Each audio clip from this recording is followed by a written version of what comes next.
जय Hind. I hope कि आप लोग अच्छे होंगे। आज फिर से क्लास 10th का जो आपका एक्सरसाइज का क्वेश्चन है वही को आज हम बताएंगे। इससे पहले आपका जो कमेंट किए थे वो सब क्वेश्चन चल रहा था, तो आपको 3.1 और 3.2 हम बता चुके हैं। 3.3 का क्वेश्चन नंबर 3 का 4 तक बता चुके हैं। आज क्वेश्चन नंबर 5 बताएंगे हम, जो क्लास 10th के लिए एकदम वेरी इंपोर्टेंट है, वीवीआई क्वेश्चन है, जो कई बार क्वेश्चन को जो है 5 नंबर में पूछा है और क्वेश्चन जो है वेरी वेरी इंपोर्टेंट है, ठीक ना। इसलिए क्वेश्चन को अगर देखना चाहते हैं, इस टाइप का क्वेश्चन अगर बनाना चाहते हैं, तो हमारा जो फेसबुक चैनल है, फेसबुक जो पेज है, उसको आप फॉलो कीजिए, लाइक कीजिए, शेयर कीजिए, कमेंट कीजिए, और यूट्यूब पर देखते हैं यूट्यूब चैनल को सब्सक्राइब कीजिए, लाइक कीजिए और शेयर कीजिए। आइए क्वेश्चन पर देखते हैं। क्वेश्चन में कह रहा था कि यदि यदि किसी भिन्न के अंश और हर दोनों में 2 जोड़ दिया जाए, तो सबसे पहले हम जानेंगे कि अंश और हर किसको कहा जाता है। याद रखिएगा कि अंश और हर जो भिन्न किसको बुलाता है, भिन्न का मतलब होता है कि जो बट्टा में रहता है, बट्टा वाला जो संख्या है वही आपका भिन्न संख्या कहलाता है। याद रखिएगा, जैसे p बट्टा हम क्यों लिख दिए, यहाँ पर p बट्टा क्यों लिख दिए, इसको हम बोलते हैं अंश। क्या बोलते हैं?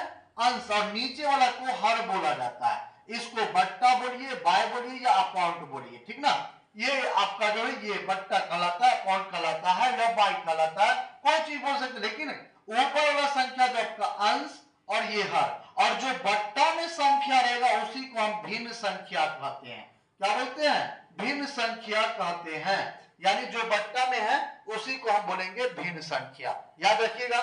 तो आइए क्वेश्चन में देखते हैं। क्वेश्चन कह रहा है आपका कि यदि किसी भिन्न के अंश और हर दोनों में दो जोड़ दिया जाए, तो 2 जोड़ दिया जाए तो वह 9/11 हो जाती है। यदि अंश और हर दोनों में 3 जोड़ दिया जाए, यानी अंश में और हर में कितना जोड़ेंगे? 3 को जोड़ेंगे, तो 3 को जोड़ेंगे ना, तो वह क्या हो जाती है? तो वह 5/6 हो जाती है। 5/6 हो जाती है। तो आपका जो ये 5/6 हो रहा है ना, इसी को आपको निकालना है। तो बोल रहा है का क्वेश्चन में कि वह भिन्न ज्ञात कीजिए। क्या बोल रहा है? कि वह भिन्न जो है उसको क्या करना है? ज्ञात करना है। जो कैसे निकालेंगे उसी को आज हम देखने का प्रयास करेंगे। क्वेश्चन को देखिए, बोल रहा है कि यदि अंश और हर दोनों में 2 जोड़ दिया जाए, यहाँ पर लिख देंगे हर या सर्व लिख दीजिए, कोई दिक्कत नहीं है। लिखेंगे माना कि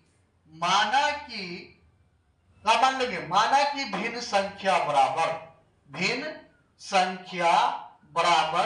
x/y मान लेते हैं। क्या मान लेंगे? भिन्न संख्या x/y।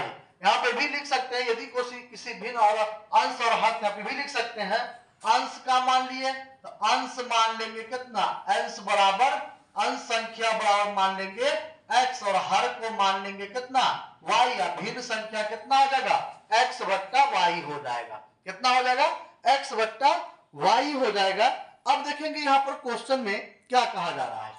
अब देखिए यहाँ पर, तो ये तो हम लिख दिए, अंश x है, हर y है, भिन्न संख्या आपका x/y है। यानी तो इसी तरह लिख लीजिए आप, माना कि अंश कितना मान लेंगे? x, और हर मान लेते हैं कितना?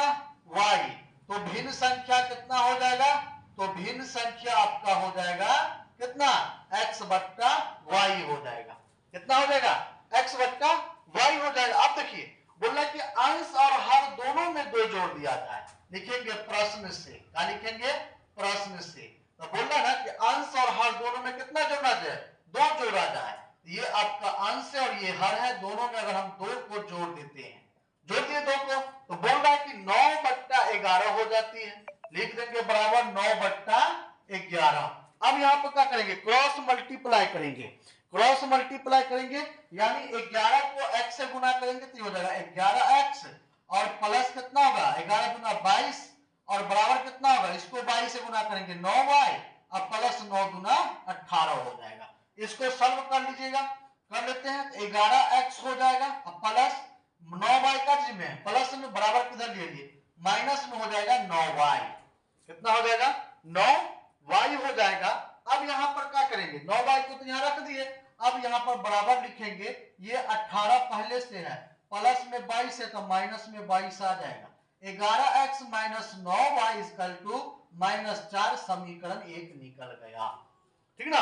फिर यहां पर लिखेंगे तथा, तथा में क्या लिखेंगे, तो तथा में लिखे, देखिए यहां पर दिया हुआ है, क्या दिया हुआ है कि अगर कहा यदि अंश और हर दोनों में कितना 3 जोड़ दिया जाए, कितना जोड़ दिया जाए, 3 जोड़ दिया जाए, तो वह संख्या जो है 5/6 हो जाती है। किसमें, अंश और हर दोनों में। यहां पर लिखिएगा x/y कितना जोड़ना है 3, तो कितना हो जाता है 5/6 हो जाता है। तो ये जो 5/6 हो रहा है, इसी 5/6 को या 6 को क्या करेंगे, क्रॉस मल्टीप्लाई करेंगे, क्रॉस गुना करेंगे। गुना कीजिए, 5 में x को गुना करेंगे तो 5x हो जाएगा, अब प्लस 5 सॉरी इसको गुना करना है इससे ना, तो 6x हो जाएगा, अब प्लस हो जाएगा 6 का 18, 5 कितना 5y और बराबर होगा 5 प्लस हो जाएगा 5 15। एक लाइन और नीचे लिख देते हैं, देखिए ये हो जाएगा आपका 6x, अब प्लस कितना माइनस हो जाएगा, प्लस में तो -5y बराबर 15 माइनस हो जाएगा, प्लस में है तो इधर तो माइनस में 18 हो जाएगा। तो लिख दिए यहाँ पर। अब यहाँ पर क्या करेंगे, इसको उठा करके इधर लिए, अब इसको यहाँ अगर हम लिखते हैं, अगर यहाँ पर लिख दे, बताइए यहाँ पर बताइएगा कि कितना होगा, लिखेंगे इसीलिए x कितना है 6 है, तो 6x हो जाएगा, ये 6x और -5y और बराबर कितना होगा, तो माइनस में आपका 3 आएगा, समीकरण 2 बन गया। अब समीकरण 1 बन निकल गया और समीकरण 2 निकल गया।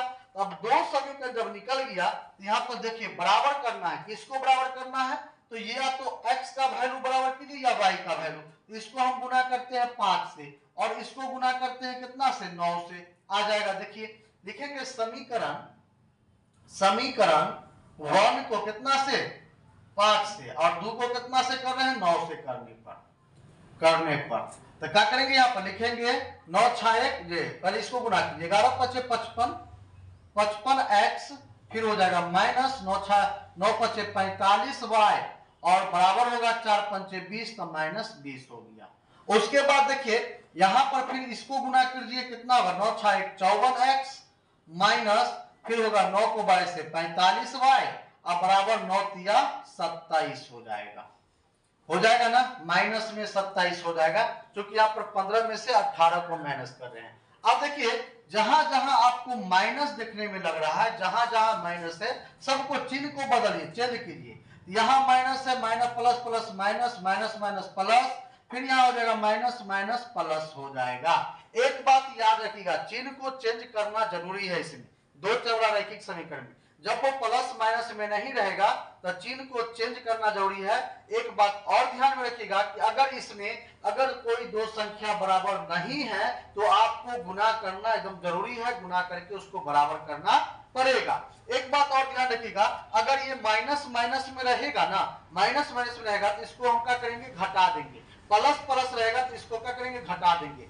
और माइनस माइनस में माइनस प्लस रहेगा तो जोड़ देंगे। आइए देखते हैं, देखेंगे यहाँ पर 54 55 है, 55 में से 54 जाएगा, एगो x बचेगा, आता गया आंसर। देखिए ये आपका कट जाएगा, दोनों मिल रहा है 45 45। यहाँ देखिए ये प्लस में है, यानी प्लस में 27 है, माइनस में 20 है, तो कर्जा आपके कितना है 20 रुपया ना है, तो घटाइएगा तो कितना बचेगा 60 बच जाएगा। यानी x का वैल्यू अब यहाँ पर आपको निकल गया, अंश का निकल गया, अंश का हो गया निकल गया। अब हर निकलना है आपको। चलिए लिखेंगे समीकरण 1 से, तो समीकरण 1 से हम चलते हैं अगर, तो समीकरण 1 में आपका कितना है, देखिए वहां 11x माइनस 9y बराबर कितना है -4 है आपका, तो 11x का वैल्यू 7 रख देंगे, माइनस 9y होगा बराबर -4 हो जाएगा। 11 7 77 माइनस 9y बराबर होगा -4, तो कितना हो जाएगा 77 को उठा करके इधर ले आएंगे, प्लस में है माइनस में हो जाएगा, तो -9y है इधर, अब माइनस में 4 प्लस में है तो माइनस में होगा 77, यानी कितना हो गया -9y इक्वल टू, घटाइए इसको जोड़िए, माइनस माइनस प्लस तो माइनस कितना हो जाएगा 81, माइनस से माइनस कट जाएगा, y 9y बचेगा ना, तो 9y इक्वल टू कितना बच गया 81 बच गया। तो 9y बराबर कितना बच गया, 81 बच गया। अब क्या करेंगे यहाँ पर, तो कुछ नहीं करना है सर, देखिए आगे क्या करना है। करना क्या है, लिखेंगे क्या लिखेंगे, तो x y और 9 के बीच में मल्टीप्लाई है, उधर से उठा के इधर ले आइएगा, तो y बराबर कितने हो जाएगा, 81 बट्टा में हो जाएगा 9, 9 नमा 81, 9 से कटेगा, तो y बराबर कितना आ गया, 9 आ गया। यानी x का वैल्यू भी आ गया और y का भी वैल्यू आ गया। तो बोल रहा है कि भिन्न संख्या ज्ञात करने के लिए, क्या बोल रहा है, भिन्न संख्या। तो लिखेंगे अतः में क्या लिखिएगा, लिखिएगा भिन्न संख्या बराबर, भिन्न संख्या बराबर कितना माने थे, x बट्टा y। x का वैल्यू देखिए कितना आया है 7, y का वैल्यू कितना आया है 9। यही आपका जो है राइट आंसर होगा। अगर समझ में नहीं आए तो फिर से पूछिएगा, फिर से बताएंगे, क्योंकि ये क्वेश्चन जो आपको 5 नंबर में पूछता है, डायरेक्ट 5 नंबर में, 1-2 नंबर का क्वेश्चन नहीं है, 5 मार्क्स आपको मिलेंगे ये क्वेश्चन को अगर आप बनाते हैं तो। इसलिए क्वेश्चन को एकदम अच्छी प्रकार से बेहतरीन से आप बनाने का प्रयास कीजिए, और जब समझ में नहीं आए तो फिर से पूछिए कि क्वेश्चन को हम फिर से बताएंगे आपको। जब तक नहीं समझ में आएगा तब तक नहीं छोड़ेंगे, बोला नहीं जाता, जब तक तोड़ेंगे नहीं तब तक छोड़ेंगे नहीं। तो वही है, जब तक इसको सॉल्व नहीं कीजिए, जब तक आपको समझ में नहीं आए तब तक ये क्वेश्चन को आप बनाते रहिए। आप जो है जो भी क्वेश्चन होगा इस 2 त्रिभाज्य समीकरण का, आपके लिए 5 मार्क्स का होगा। तो ये क्वेश्चन को अच्छा से बनाइएगा, बना करके फिर कमेंट करके हमको बताइए कि हाँ सर समझ गए, तो फिर हम अगला क्वेश्चन आपको बताने का प्रयास करेंगे। आज के लिए इतना ही, धन्यवाद।